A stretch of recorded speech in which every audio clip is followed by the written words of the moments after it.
Okay, for the second part of the discussion, we're going to follow a very similar format to the first part. I'm going to just remind us some of the major themes and then open it back up to the floor for discussion.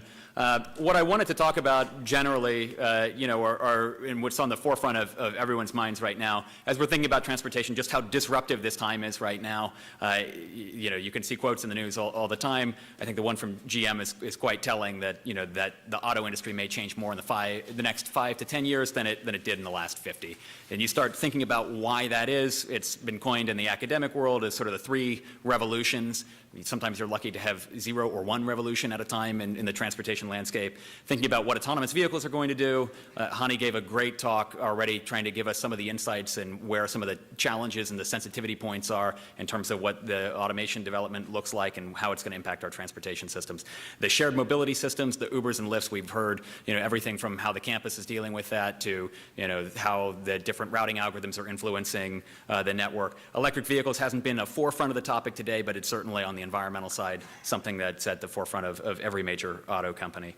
So you have a copy of some of the discussion questions on the agenda as well, but I think just at a very high level, one of the things that we're thinking about are what are we going to do, how are we going to enhance our transportation corridors, how are we going to provide mobility services specifically in Nashville. If you're going to support another 1 million people coming into this community in the next 25 years, how are you going to do that? There's certainly been a perception that magically autonomous vehicles are going to solve all of our problems, or that Uber or Lyft are magically going to solve all of our problems. I think that most folks in the room would agree that that's probably not realistic. Even Hani, I'd probably love to hear more from you later in the discussion session about why exactly there might be improvements on the highways, but less of an impact in the urban areas. And when I think about campus, we are surrounded by a freeway, but more about the urban arterials. And if they're not going to magically support more cars, that's something we need to get in front of in terms of our planning, thinking about alternative modes, transit, and the rest. So, and then broadly, of course, there's a tremendous amount of interest in doing things like experimentation with autonomous vehicles, making Nashville an area where we can do leading, pioneering testing on these types of technologies and services, but what are the right policies, what are the right ethical questions we need to be managing as we support that. So just to maybe start the discussion and open up the floor, maybe the first question I'll ask to Eric, and then we'll continue with the discussion. What is campus doing right now in terms of their planning for autonomous vehicles? Yeah, well, thanks. So those are great remarks. This is another really dense and interesting topic set. So I'd say we've been talking about it. We know and we're convinced, well, autonomous vehicles in many ways are already here. And I'll get into this by answering a couple of the specific things here. Does it make sense to, pilot these things in Nashville? The answer is yes. And where's the place to start? I would argue it's right here on campus. So I think, Craig, you can talk a little bit in a minute here, but you're involved in TenSmart. A big focus of that is on autonomous vehicles. And I think one of the people we talked to, Local Motors out of Knoxville, it was an interesting analogy that person gave. He said, think about some of the early generations of autonomous vehicles, not as kind of the vision we see of this vehicle that can take you anywhere, anytime with perfect precision, et cetera, but as more of a horizontal elevator that in first iterations maybe best serves a more simple linear pathway. So instead of going up and down, it goes, horizontally. And I think where we have an opportunity to really kind of get started is let's find some places here on campus. Let's work with our faculty. Let's work with our students to come up with some test beds for where we might try that. And that could be one element of our mobility infrastructure. And then we learn from that. We collect data from that. And then we figure out how to expand upon that as the technology rapidly develops. And it also puts us in a place where we don't get into this all or nothing game. I've been talking to a lot of people. One of the things that concerns me about all of this is we know technology is foundational to everything we're talking about here. And what I worry about is the big investment you might make today, making a big bet on A, B, or C, and then going, whoops, the world just moved in a different direction or it moved past me. So I think of this, I like to talk about these things in the context of experimentation. here on campus, and I think that's where we have a real opportunity to really get things started and continue our partnerships beyond the boundaries of campus with our colleagues from Metro, the planning office, and other places to figure out how that works. Now, another just kind of crazy idea, I was meeting with Padma yesterday, and Craig and I met with the Deputy Director of Research from Oak Ridge National Labs, and we're going to meet soon, Craig, with the other Deputy Director who gets more into operations and is in charge of their campus. They have similar aspirations, I believe, to be doing those kinds of experiments on their campus. It's one thing to contain it to campus, but as you said, if you really want this to work, you have to go beyond, and the technology to enable it has to be beyond too, whether it's through sensors or through technology embedded in autonomous vehicles. But what Padma and I were talking about a little bit yesterday, hey, is if we get going on some of this stuff, we further this relationship with Oak Ridge, maybe one of the first routes, could be between, that part of Tennessee and this part of Tennessee going down the expressway. So just a couple of thoughts, but I also, again, I don't have the answers here, but I'd like to have Vanderbilt be in a place to start to make a statement. I'll also look at Ole, since you're here, is we had a really Ole's been a great collaborator with us from the faculty community, was on one of our land use committees last year, and I think at some point you came up to me and said, some of my students who you introduced me to really want to create an autonomous golf cart that could be used on campus. Imagine, a golf cart that could be made available, for instance, to students with disabilities that are pre-registered that could pick them up and drop them off, kind of like the last mile within the campus, so to speak. And I think it'll be interesting to get an update from you, only since you're here, but we provided you with one of our more traditional golf carts. Mike Perez in the background had a spare one out at the Chestnut Garage, and you might be well working on that. But that's another example of trying to harness the innovation of the people right here on campus to experiment in areas that are nascent still in different ways and learn from that, but position ourselves to be ahead of the curve ideally. Yeah.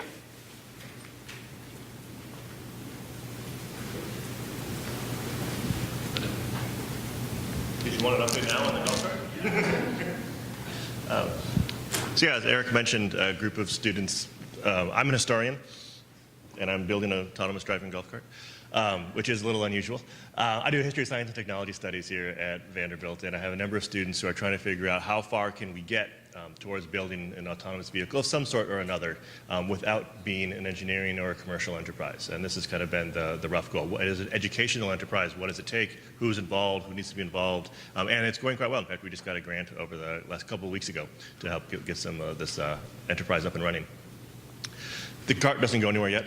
In fact, it drives less well than when you dropped it off, as it's sitting in various pieces. But I really see this as an opportunity for students who are engaged in the questions of what does autonomy do for kind of the future, but are not going to become a practicing engineer in the field. They might go on to law school or go on to become a consultant, but they want to get some hands-on familiarity, some language fluency in these areas. And that seems to be kind of another area that we can spend some focus on. It's the kind of educational aspect.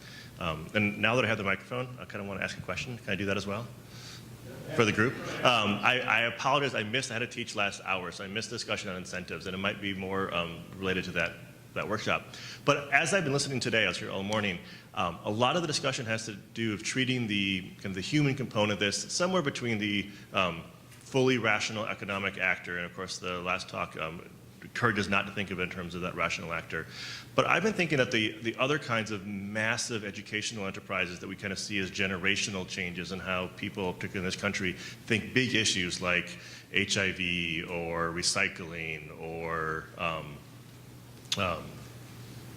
the number of other ones are kind of massive, almost public health enterprises. And I haven't seen quite as much discussion about that macro level of kind of education and how these technological changes, which we think of in very short term often, are going to be transferred in a kind of more large scale understanding of, we think of urban, well, let me rephrase this. We think of global health in terms of environmentalism. We think of kind of public health in terms of our own human bodies.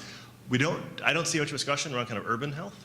And there's a way in which much of what we're talking about is related to the choices you make about autonomous vehicles or about how you get to work have a lot to do with kind of urban health. What would it look like to do a more public health education style intervention alongside these kind of more technological incentive-based interventions in terms of getting to where we want to be in 20 to 30 years? And what are some of the efforts and how to best integrate those with the kind of more technical work that we're talking about here this morning?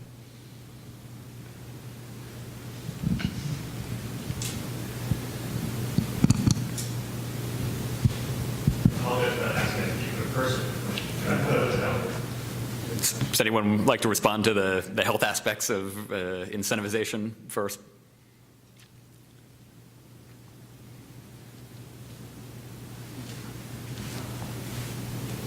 I can just think of a few examples. One is dialysis treatment, and so there's certain types of healthcare that depend a lot on access to healthcare, or certain types of conditions where the outcome depends a lot on how frequently you can make your doctor's appointments and how timely, and missed appointments. There's a huge cost to insurers and I guess doctors as well when those appointments are missed. So thinking about where are those connections between the infrastructure and public health? Another little quick response only is one of the things we've been talking, with our deans and other folks at the institutional level about health plan design. We could have a whole, day-long session on that, but we won't today. Healthcare costs are crippling a lot of aspects of public and private sector all around the country. That's no surprise. It's true at Vanderbilt. It's true everywhere else. So we're talking about what kinds of, health and wellness programs should we have to help incentivize good behavior, to seek preventative health care, et cetera. And, we have this, one of the ideas that's come up, and I'm going to put a little different spin on it based on what you said, because it hadn't occurred to me, is we have the goal for the goal program. So if you do certain things that measure your healthiness and or you use the gym with certain frequencies, et cetera, you get a free membership to our, very nice rec center. And that has an equivalent value, say, of about $250 a year. We try to get people to do that.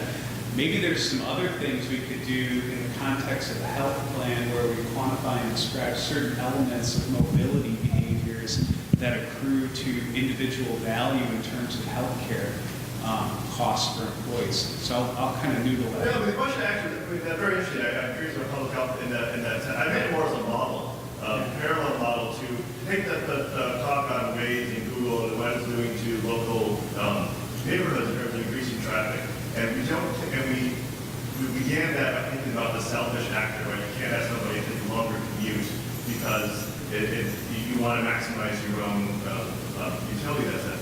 You think of smoking as kind of a major generational change of people that associated their relationship between a pleasure enterprise, a socially cool exercise to do to the network kind of now. That was done through massive educational generational change. Would it take, or would it be useful to think of driving the way we drive now, or the way we kind of utilize our transit, at needing a similar level of macro intervention at the same time we're thinking of all these kind of more granular incentivizations that are around kind of technological and kind of rational choice. If you start thinking that my choice of diverting here is going to affect the health of the arteries of traffic in my city, would you make different choices because you have this kind of macro picture in a similar way we think about choices we make around sugar or smoking? Really big changes that the generation has thought of to be conceptualized, things that we would never incentivize at all. We would try the taxes, but it's been mostly about kind of macro education. There's some behavioral economists who have studied this. The closest answer I would know to your question is work by Joan Walker at Berkeley, trying to quantify what's called the value of green. I mean, you have a value of time, which is your consulting rate or whatever, how much you value your time. So similarly, there's the value of green.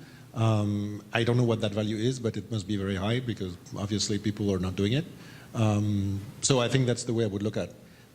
Maybe going back to the initial question, this year is the 20th anniversary of the demo, the automated highway systems demo in I-15 in San Diego when Berkeley deployed 8 vehicles on the I-15 freeway, self-driving platoon. Maybe, so that there's so many things that could be done at Vanderbilt, from the example you said, having a automated golf cart, to having some specific tests of self-driving vehicle on campus or in a facility to probably a nearby station, like we have the Richmond Field Station or the Gomentum in California or MCT in Michigan. You could have something similar. With this crowd in the room, the one thing I would really think is an exciting project would be to have self-driving transit vehicles for several reasons. So first, there is a precedent. So Berkeley, for example, is running a self-driving bus line in Eugene, Oregon. So you could wonder why Oregon. It's just because that was one of the few cities that was so forward-looking, they actually went ahead with the project. But here, I think that given that we have people from MPOs, from the state DOT, from all the public agencies and academics in the same room, the one thing I would really encourage discussions or follow-up discussions is considering modernization of transit. Is there any specific bus route that could be automated? Because it poses a less stringent difficulty than self-driving vehicles on freeways, the line we're running in Eugene, Oregon, it's a secluded bus line on the road, which is very different than mixed autonomy traffic. So it's actually not that hard of a problem. I mean, you still need to do precision docking within a few centimeters, so obviously a good roboticist needs to be involved, but that's something which is not, it's a moonshot in some way if this doesn't exist, but it's a reachable moonshot. So just a suggestion based on the fact that there is precedent of public agencies doing this jointly with the university and the fact that there is very strong interest in this crowd to advance transit in Nashville.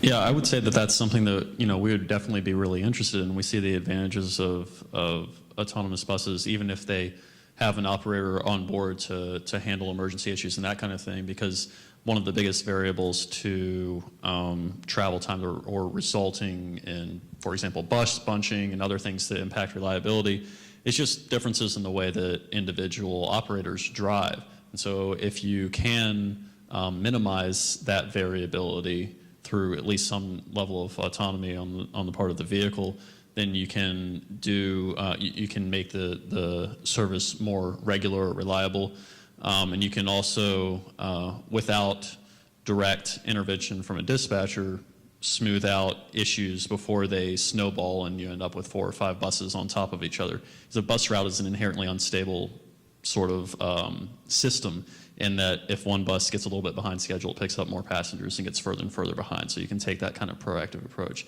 The challenge, I think, in Nashville would be the easiest case to do something like that would be to have a somewhat of a controlled environment where you're not necessarily interacting with mixed traffic, which right now we don't have because we don't have any dedicated transit facilities, whether they're just bus lanes or even grade-separated transit lanes.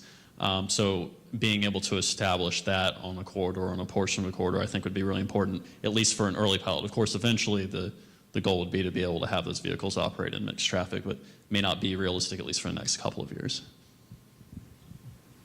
And maybe touching on your earlier point, there's a very interesting study that shows that the most stressful part of the job of a bus driver, so that goes back to your health and driving, is essentially dealing with intersections, dealing with a lot of the issues of crossings, which means also in a paradigm like this, you're going to have a huge improvement on the well-being of your workforce, because even though there is an operator behind the wheel to just take over, the stress level just goes down enormously.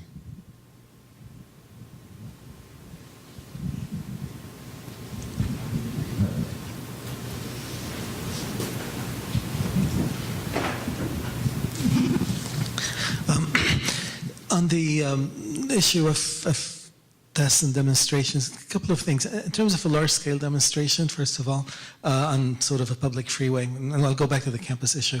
But as you know, Dan, we have done some simulation studies of when it might make sense to reserve a lane on a freeway, for instance, for autonomous vehicles. The obvious answer is it only makes sense if the penetration rate is greater than the fraction of capacity that you're giving to to these vehicles. So if you have 3 lanes, unless you have 40% plus autonomous, it doesn't make sense to give up that capacity. So we're not going to get there anytime soon. Okay? But there is another related area. It could be running fast buses on freeways. I don't know how that fits with the strategic plan. I think the big unknown here is trucks and freight movement. And I think in Tennessee in particular, there's a very good opportunity for doing that because truck flows are very heavy on freeways. I mean, from just casual observation, and I'm sure the data will back it up. And so that may very well be a sort of low-hanging fruit standpoint. In terms of campus-type demonstration, there are indeed instances, and I think the biggest example in the U.S. is M-City in Ann Arbor, where these little short, small shuttles are circulating already. They're picking people up, they're dropping them off, and so on. And that's a controlled enough environment, yet it's realistic enough. So it has both elements. Another good example we were talking about earlier is the Technical University of Delft in the Netherlands, which has basically opened itself up to being a test ground. Anybody who wishes to demonstrate some kind of autonomous mobility tool, it doesn't have to be a bus or a car, it could even be scooters or anything. They're welcome to do it there. They have a standard agreement where they can test that. And that is in fact building confidence in the technologies, because regular people can go and touch them and use them and experience them and so on. So that's another experiment. But I would now want to go with something really big and large initially, but kind of start small and then build on that once again both partners as well as the users develop that kind of confidence. And that may be a very good place to start doing some behavioral economics, in fact, testing how people respond to certain incentives, when they're more likely to use, reuse, etc. And one can assess whether the novelty of the technology will in fact get people to use, to use these vehicles. Yeah, just to add on to those points, I think all those points are excellent. One of the pieces that maybe I'd like to hear more from the audience, if anybody is capable of commenting on, is a little bit of the legislative environment for testing autonomous vehicles in the state of Tennessee.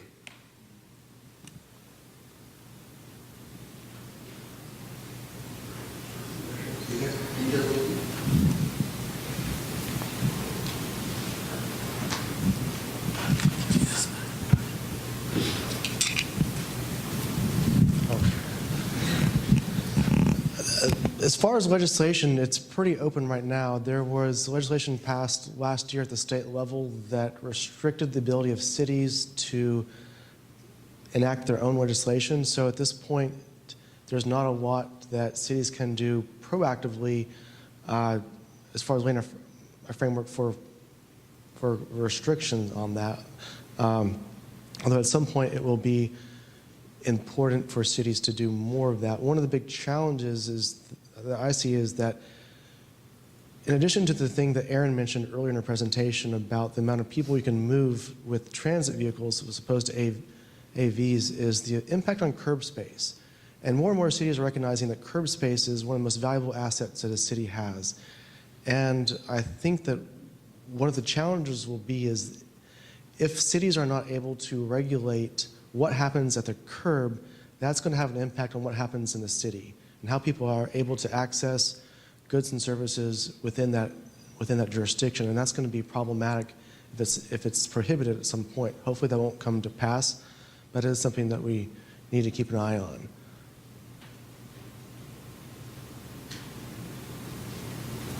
I'm wondering, Craig, do you want to say anything that's like the 10 smart, based on what Ani said, we do have a lot of trucks here going across the country. We also, the largest employer in the state, I'm sure is Federal Express. So they have to be part of that consortium as well. And I haven't been directly involved in that, but maybe that's another source of experimentation. Absolutely. I think Federal Express is very, very interested in experimenting with truck platooning, which is an approach that is clearly aimed at the movement over the interstate system. My impression from the legislation, and Peter, you may be able to, state legislation now, is that it it put few barriers in place, legislated barriers in place to experimentation in the state. So that the other states that have passed legislation have been fairly prescriptive about rules, and I don't think we have many. And that can either be good or bad because you still have to get permission. But there isn't a lot of guidance out there about, and I'm not aware of anybody seeking that permission yet. But as I mentioned earlier, 10SMART is a consortium of 20 entities. Federal Express is included, and Oak Ridge is included, and they're just getting launched now. But I think their desire is to jumpstart and accelerate some experimentation in Tennessee, so that we can visibly demonstrate that this is truly a hospitable spot to be playing in this autonomous sandbox.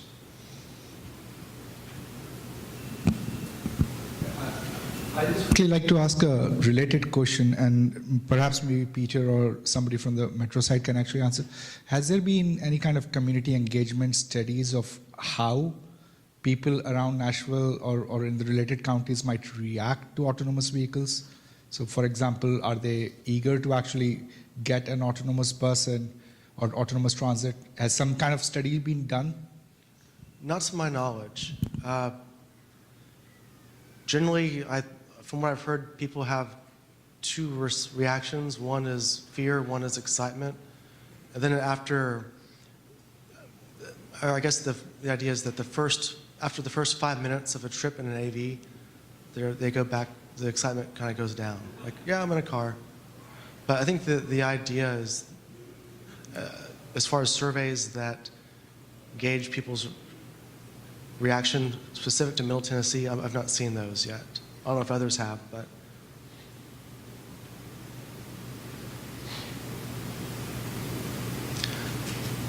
Abhishek, can I add one more statement? As a dovetail off my previous comment about curb management, is one thing I think that cities come to be, and even a campus, in this case to Vanderbilt specifically, one thing that I think is important to consider is understanding what happens at the curb level. So if you imagine every area as a pickup drop-off point for people, if you understand what happens there, that is what gives you the opportunity to manage what happens there efficiently. But right now, a lot of areas don't have a good way to really understand what's happening on a 24-hour cycle in their community on that curb space, whether it's on a campus or at the city. So right now, we rely on a lot of anecdotal evidence of what happens. We have requests that come in sometimes for more valet space or no parking spaces, and it's based on anecdotal information of people who are there rather than raw numbers that we can go back and look at. Here are the trends. This is what determines what needs to happen. And so I always encourage cities to try to figure out how you can actually measure what's happening, measure the performance of the curb or other areas where you want to put these in first, so that you have a good baseline. Then once you have AVs coming in, or you could even test it with something that's non-AV, come in and provide that service shuttle, and then at that point you can figure out how much space you actually need to allocate for that particular purpose. So that's actually a very good point. A related question really would be, so we have been talking about effectively efficient mobility, right? So really trying to make the service more reliable, more efficient, whether it's through autonomous vehicle or through public transit or through incentives or through actually dynamic pricing. So that's really the goal, right? How do you measure how effective you have been? So what's a good metric? So is it just the vehicle's miles driven, or is it the reliability of travel time? The reason is the metric is very complex in the nature because there is non-determinism, because there are actually people moving in. So for example, if you think about congestion as a metric, while you improve it, congestion might actually still change because people are moving in. So I just pose this as a question that how do you measure your success in this field, right? What do you think is the right way to say, okay, yes, it's actually working? Honey, do you want to say something?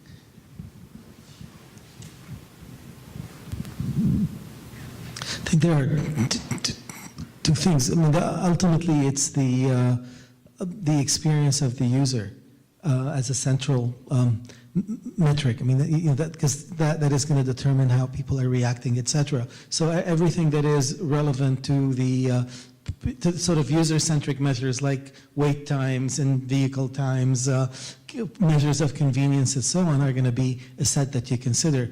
There is going to be typically economic efficiency measures in terms of the cost of the operation, essentially, so how efficient it is. And related to that would be the kind of somewhat broader implications for both congestion and sustainability. And those are typically the range of metrics that we're going to consider for something like that. Now, in some instances where you have experimental technologies, there may be very specific measures on, uptime, for example, whether there are any glitches, how many reports or conflicts may have been reported or experienced, things of that nature. But those would be more from the technology assessment perspective. But from sort of the mobility perspective, I think the first, what I've mentioned would be what we're looking at in some of our measures, and particularly when we go to a network level, and you may not necessarily see that in small-scale experiments, but again, how much additional travel you may have there, and that is going to be relevant information for some of the broader assessments that are conducted. Yeah, maybe I'd just like to add on to that point. I think on one hand, it's definitely, we think about the policy and the legal environment to be able to do experimentation and testing of technologies like autonomous vehicles, but there's the whole other end that after we build it, that will change human behavior, change the types of mobility patterns, change where people live and where they work. If you reduce the cost of transport, it's not obvious that traffic congestion would get lower, and in many cases you might have, I think there's good evidence to suggest that you might have substantially more vehicle miles traveled looking at the network effects. And it's not just something that happens at the level of hypothesis. You have companies like GM that are anticipating selling more vehicles in the future than they do today. And if a vehicle is good for nominally 100,000 miles, that means they're going to be driving more miles total rather than less. So definitely the policy piece is going to be important also in the... The other very important piece here is that for these types of demonstrations, it's very important to collect data on the behavior, on the performance, not just the metrics, was this successful or not. That's one thing, but what we really want to get out of it is data that's going to allow you to then extrapolate, build models, and improve these demonstrations and deployments down the road. And often what we saw in the ITS wave, Intelligent Transportation Systems, there were a lot of demonstration projects with very little useful data. Because they focus on the metrics of success from like with the investment good, or is this gonna give you the benefits that were anticipated. But really what we needed as a research community was data on that behavior. We wanted them to track every single user, how they were interacting with the information they were receiving, and they never did that, unfortunately. So a whole missed opportunity with hundreds of millions of dollars that were spent, and I think we should not make the same mistake. So the problem with the metrics is that they're inherently local. So maybe starting to quote a very famous mayor of a very famous city in the LA Basin saying, he was elected on the basis of the following slogan, is like, I'm going to put the cars back on the freeway, come out where they belong. So because that metric for that particular mayor was essentially to lower the VMT in the arterial roads. But the two examples I showed this morning for Paris and for San Francisco clearly show that you want to maximize, in a sense, total travel time, or at least maintain the total travel time at a certain level in the cities, because the goal there is to limit capacity while maintaining congestion constant. On the other hand, the other examples I showed in Pasadena shows that you could really decrease the travel time on the freeway while increasing the travel time in the arterial. And there, the metric is different for the freeway as for the arterial. So the example we heard this morning, I think it was from Honey, and based on the Steve Schladover 1997 numbers, is that you could push up to 8,000 vehicles per hour per lane on the California freeway as opposed to 2,000 now. So I think the main issue overall about the metrics is that what's important is for all the stakeholders to agree on what the metrics should be in coordination of each other. And that's really key because the DOE might want to minimize greenhouse gas emissions on the freeway because that's part of their overall energy footprint. But VMT is actually a proxy for economic growth. So then essentially it just is completely incompatible. And so that's why the tools like the tools that Hani are building are very important because they can provide metrics at a global scale. And then it really becomes a negotiations between the different stakeholders as part of building a CONOPS, for example, for our corridors, so that at least there is agreement that not everybody's going to have an optimal on their metric, but overall people agree that this is what's going to be optimized. If I could, I'd like to ask a sort of a little futuristic question. So one of the things that we might conjecture is that using autonomous vehicles is going to enable more on-demand service, right? You don't work fixed routes, but you sort of respond to demands.